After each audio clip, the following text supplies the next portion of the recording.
Good morning, everybody. This is Judith Echo. You're listening to Mad Love.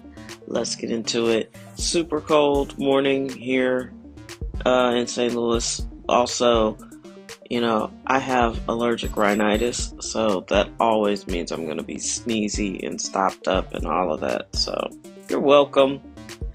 Anyway, that Super Bowl is set, and I don't know. As a football fan, my least favorite game of the year is the Super Bowl, and I don't like either of these teams enough to invest any time or energy into that. Just glad the Rams aren't going to win. And you know what? If you believe in conspiracy theories, there could be a conspiracy amongst the owners to not let the Rams win because they cost so much money.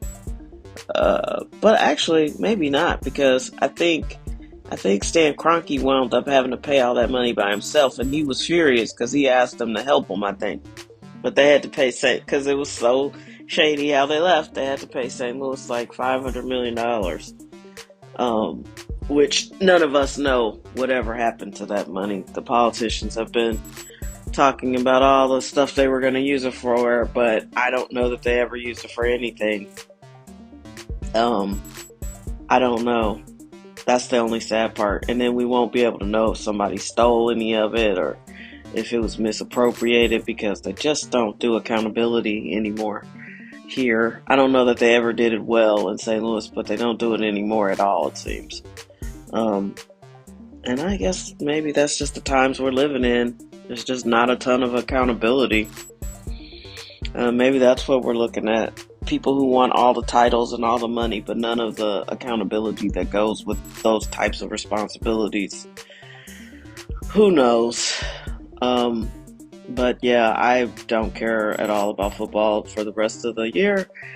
Well, for the rest of the season. This 25-26 season is done for me. And it was weird. What a weird season. There wasn't one great game that kind of made me excited. Like last year, it was when last season, the 24-25 season, when the Redskins or the Commanders, just you could tell they were going to be good. Like, I remember I was watching that one game against the Bears, and they got that crazy it looked like they were going to lose, but they got that crazy catch in the end zone at the very last second because the defender was bullshitting with the crowd or doing something he wasn't supposed to do. He runs, tips the ball, and I want to say Noah Brown caught it in the end zone. And it just began this thing like, oh, the Redskins are going to be good, and everybody was excited. My mom was sick, and I remember I had to like hold my mouth because I was screaming like, oh, because I had just asked God, I was like, I'd be okay with a miracle, and we got one. That was fun. There's usually one game a season where I'm like, oh, this was good, it was competitive. This year felt fraudulent. I can't explain it. I don't know if it's the betting. I don't know if people were cheating. Kickers were missing at an epic rate, but also making like 60-yard field goals at an epic rate. It was a strange year. Very strange. Weird calls from the refs. I mean, game-changing calls. Not little things. They didn't let them play. They called a lot of ticky-tack stupid shit. I don't know who these refs were. I don't know. But it was really one of the worst seasons of football I have ever seen. And it bothered me. Because normally I don't think anything about the refs. You shouldn't. You shouldn't. You talk about getting replaced by AI. They might need to be replaced. Because the temptation to cheat is strong, but also the temptation to be not good is strong. I don't know if they just didn't interpret the rules. I don't know if they were on the take. I don't know. It was horrible to watch. And so I'm going to have to re-examine my relationship with football. Because if it's tainted, I'm not interested.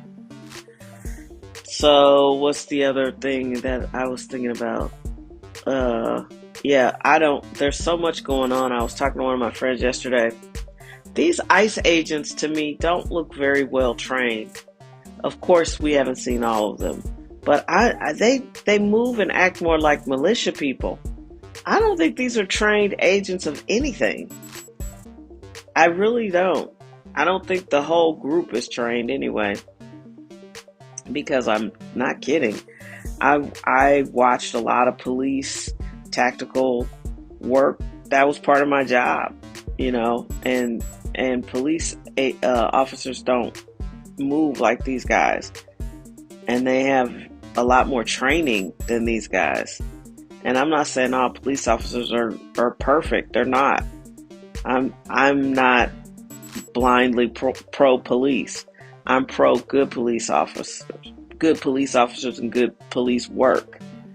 I'm not into a bunch of, people who are just in it to get a paycheck and they show up and do half-ass work, which that happens too. It's just like any other job. There's good doctors, there's bad doctors. There's good police officers, there's bad ones. And anytime you have laziness, you're going to have a bad employee, no matter the job. So I don't know. I don't know what's going on. I'm not sure why everything is stepped up and so aggressive. I do feel like a lot of this is so people will stop talking about Epstein and the economy and, what's going on with, this crypto reset that people keep mentioning. I don't know. I don't have a crystal ball. All I know is the best thing you could possibly do is to not key into all of it. Do not watch CNN all day. Put on some music, read a book, watch a good movie. Right now, I'm so thrilled. Netflix has put Southland on. I've been looking how to stream that show for years. And found that Netflix had it. So I'm currently rewatching that. I'm going to have a PhD in crime TV. Like, seriously, I've had a master class in crime shows. I finished Prime Suspect, which the American version only ran for one season on NBC. And that's criminal because it was very well done. And I would say, I think they didn't like having a female lead, and I think it was on the wrong network. It was on NBC, and I think it definitely felt like a CBS procedural. But if it had had a male lead, even though the supporting cast was all men, but I think if it had a male lead, it would have been picked up. But then it wouldn't have been the original show, which ran for years with Helen Mirren in Britain. So I don't know, but I'm shocked that one couldn't go. It was so well casted, so well cast, super well written. They really had a character arc, and they only had like 10 or 11, maybe 12 episodes. It was a short season, but it was very, very well done. And I'm sorry that didn't last. And now I'm watching Southland, which did one season on, like the first season of 7 episodes was on NBC. And then they moved it to TNT, which it kind of had a tonal shift, just a little bit of shift in tone on TNT or TBS. One of the channels, I can't remember. I think it was TNT.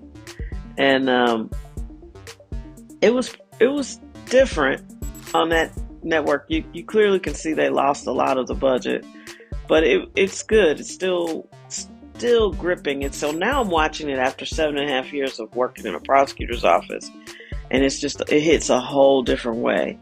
It hits a whole different way, but it's very well done. And I'm not saying it won't upset you, but it's good TV, and it's very well done. And if you really want to know what it's like to be a cop, I think Southland does an excellent job, because they're always grabbing lunch somewhere and they're always being pulled away from somewhere, And it's a lot like that, and the things they get called in on, some of it's crazy, some of it's dangerous, some of it's ridiculous. Um, yeah, it's a very good representation. I think the best cop shows I've ever seen in terms of really nailing what the dynamics are like. I think Blue Bloods did a good job of that. I think Southland does a great job at that. And Law and Order, of course, is fantastic. So, to me, Law and Order is the gold standard. Not the new one, I can't get into that one, but the one that started in '98 and went for 20 years. Yeah, excellent stuff. So that's what I'm doing.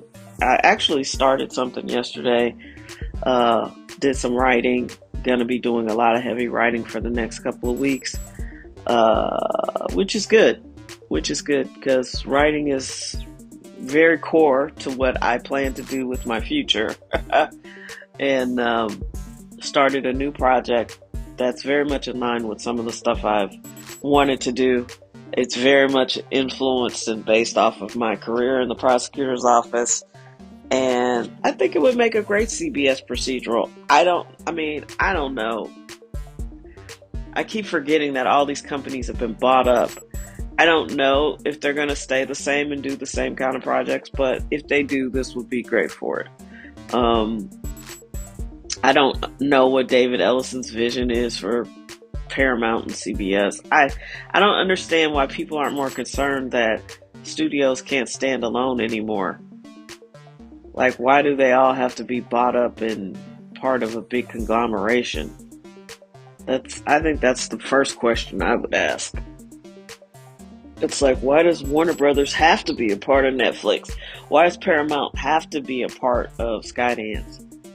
I think those are fair questions, but I also think the answer for every other industry is to get smaller, but only in film, in media and TV is it getting bigger. Like, you're just part of a big corporation. I don't know. We'll see, though. We'll see how it goes, but for now, I know I have a very solid CBS procedural that may wind up somewhere else, because I don't know if CBS is going to stay CBS, if it's going to, do what it's been doing for the last 20 years. Who knows? I don't know. All I can suggest is that we relax, keep our nervous system settled, and do the best that we possibly can, because we don't know. The only way out of this current climate is through it. And the only way you get through it is being authentic. I think by being faith-filled. I believe in God. I don't know what you believe in, but if it's good and godly, double down on it. I that's all I know, because there's a lot of stuff going on that we don't even know about. This is just the stuff that bubbles up to the surface. So like I say every day, I say my modified Ho'oponopono prayer, which is, I love you, God. I'm sorry I don't always recognize your love and divine orchestration over every moment of my life.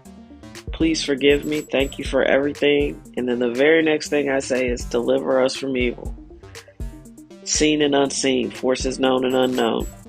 And I advise everybody say that every day, because there's stuff going on we don't even know about, and stuff we can't even comprehend, because there are people who've been operating on a diabolical level, and they are not moved by God, and they are not moved by love. They have agendas that serve themselves, and some of those agendas aren't good. They're evil. There are a lot of evil people in the world, and we need to be delivered from them and their terrible energy. So I hope you have an amazing day today. I hope you just feel good. Let good things happen. We're already at the end of January, pretty much. It's the 27th. That's insane.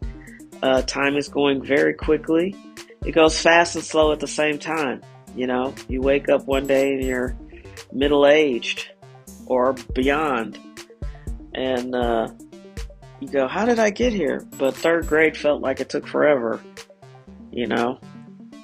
I feel old and young at the same time. Life is full of dichotomies. Learn to lean into the dichotomies and the detours.